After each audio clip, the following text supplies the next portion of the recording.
ये मैंने अलर्ट दे दी। अब मैं चलाता हूँ तो देखो अलर्ट आ जाएगी वेलकम की।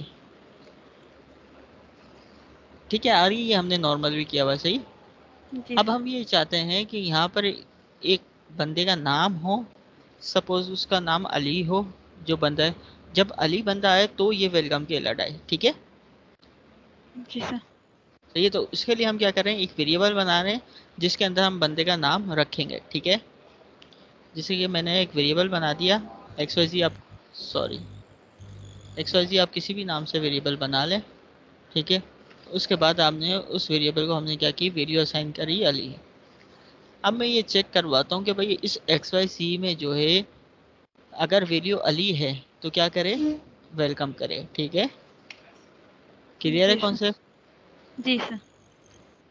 तो हमने क्या किया, अली। अब ये अलर्ट जो है इस इफ कंडीशन में आ जाइए, ठीक है। जी सर। अब अगर मैं इसको जाऊँ, देखो कह रहा है वेलकम, सही, दोबारा सेव किया हमने, दे रहा वेलकम। जी अब सर। अगर मैं यहाँ पर इस वेरिएबल की वैल्यू चेंज कर दूँ, क्या कर दूँ, जैसे कि मैंने इसका नाम कर दिया सपोज अली वन ही कर देता हूँ, ठीक है। अब मैंने दोबारा सेव की लेकिन अब अलर्ट नहीं आ रही हमारे पास। जी क्यों, सर। क्यों नहीं आ रही, आप रीज़न बताएं ज़रा आप। सर आपने एक्स वाई जी के बाद अली वन नहीं लिखा, मतलब नीचे जो हमने इफ के साथ लगाया ना ब्रैकेट के अंदर।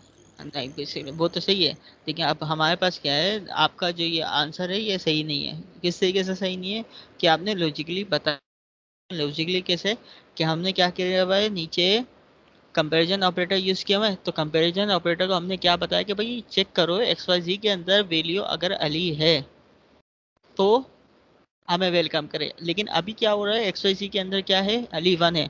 तो अभी जो कंडीशन बन रही है वो ये बन रही है ऐसे। अब ये दोनों वैल्यू एक दूसरे के इक्वल हैं। सर इक्वल नहीं है। नहीं है ना, तो इसलिए उसने क्या किया, हमें वेलकम की अलर्ट नहीं दी, ठीक है। ये लॉजिकली है, ठीक है। लॉजिकली क्या है कि हमने चेक करवाया कि एक्स वाई सी वेरिएबल जो है उसके अंदर वैल्यू अली हो, लेकिन अभी जो अनफॉर्चुनेटली उसके अंदर वैल्यू क्या पड़ी हुई है, अली वन पड़ी हुई है। तो वो इसलिए क्या कर रहा है, उसको इफ़ के स्टेटमेंट को एग्जीक्यूट नहीं करा। इफ़ के अंदर की जो भी चीज़ होगी, जैसे कि यहाँ पर अभी हमने सिर्फ अलर्ट रखी है, हम कुछ और भी रख सकते हैं, इसके अंदर कोई भी कंटेंट रख सकते हैं। तो वो जब एग्जीक्यूट होता है जब इफ़ की अंदर बताई हुई कंडीशन ट्रू हो, ठीक है। तो यहाँ पर ये इफ़ कब एग्जीक्यूट होता है, जब इसको यहाँ पर रिटर्न में ट्रू मिलता है। क्या मिलता है, ट्रू, ठीक है। और आपको पता है हमारा कंपैरिजन ऑपरेटर जो है वो चेक करके रिटर्न में हमें क्या देता है, ट्रू या फॉल्स। तो अभी जो है एक्स वाई जी के अंदर वैल्यू क्या है, अली वन है, और हम उसको चेक कर रहे हैं कि भाई इसके अंदर वैल्यू क्या है, अली है। तो वो कंपैरिजन ऑपरेटर हमें रिटर्न में क्या दे रहा है,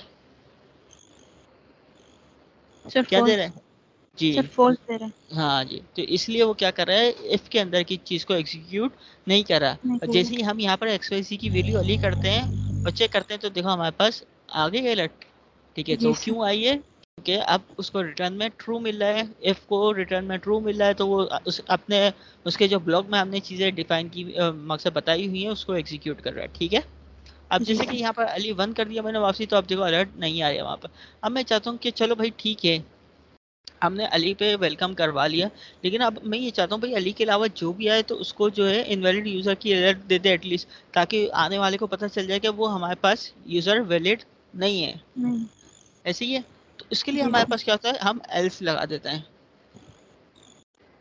एल्स हमारे पास ऑप्शनल होता है, तो चाहो तो आप लगाओ, चाहो तो ना लगाओ, ठीक है। तो हमने अब यहाँ पर इनवैलिड यूज़र की अलर्ट दे दी, सेव किया, तो अब देखो हमारे पास क्या आ रहा है इनवैलिड यूज़र की अलर्ट। जी सर। क्यों आ रही है, क्योंकि इफ़ के अंदर जो हमने कंडीशन डिफाइन की है वो फॉल्स हो रही है।